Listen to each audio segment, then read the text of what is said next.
So you're curious about homeschooling and you're wondering whether this is going to be a good fit for your family or you are crazy. My name is Clarinda. I was a reluctant homeschooling mom 9 years ago, and I'm here to share the reason we got started in the first place. Those of you thinking about it during this time, or if you're a homeschooling mom and you need some encouragement, I hope these empowering, open and honest conversations about homeschooling will help you get a little bit more clarity and confidence and calm for your journey.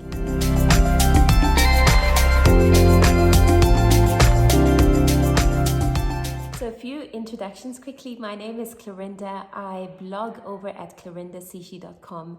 I love to encourage and inspire women to cultivate life and learning at home. I have been homeschooling for 9 years. I have got 3 kids. My oldest son will be 15 at the end of this year. My daughter is 13. She just turned 13. And my son is about to turn 10 next month. And sometimes there are real fears here around this homeschooling journey. Will you ruin your kids?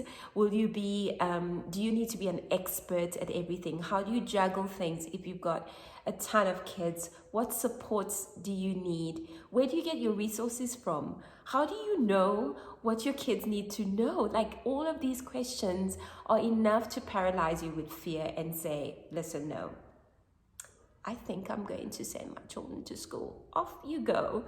But I want to challenge you to just hang out with me for a little while. And now that I'm far along enough to have had some painful lessons along the way, I want us to just have an open, honest conversation.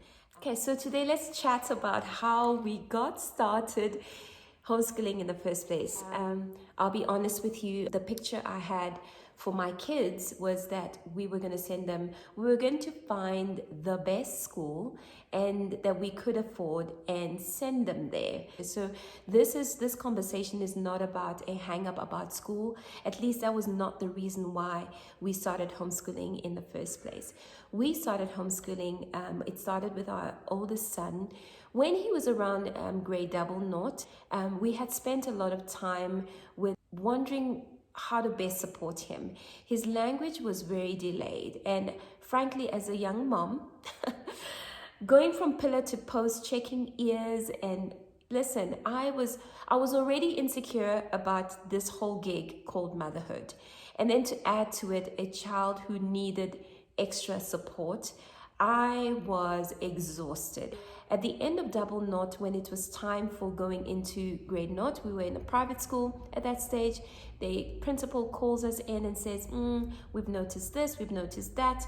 You need to do A, B, and C. And the list was long as to all the OT and speech therapy and stuff that we needed to do. And initially we just thought, okay, why don't we just take a year off and give him that support and then pop back into school and we'll be ready to go. And after that year, when we saw the progress we were making at home, and we saw that our family relationship and our time and the flexibility that he gave us was really actually working for us, I just said to myself, okay, let's do 1 more year. I was never committed to doing this forever, because honestly, I had judged homeschoolers and I judged homeschooling. I thought that I believed the lie that homeschoolers were weird or lazy or grumpy about stuff. And I had a certain idea of homeschooling that needed to be broken down.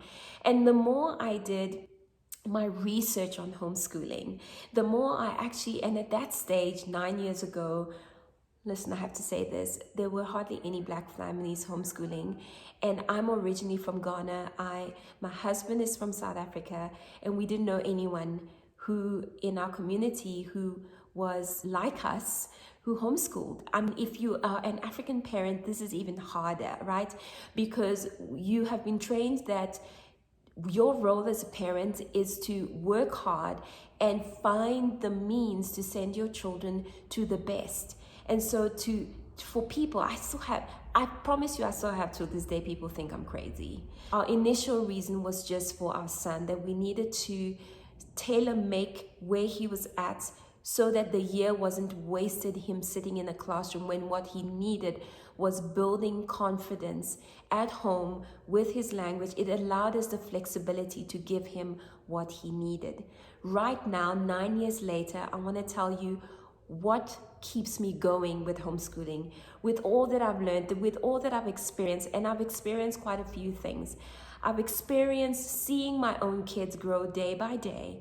I've experienced the challenges that I've had to overcome. And I've also experienced, when we were in America, our kids spending some time in a normal, regular school for the very first time. And that feedback and experience just settled my mind on this homeschooling gig as a legit alternative. From all those different experiences, I want to tell you that this is a solid, legit option.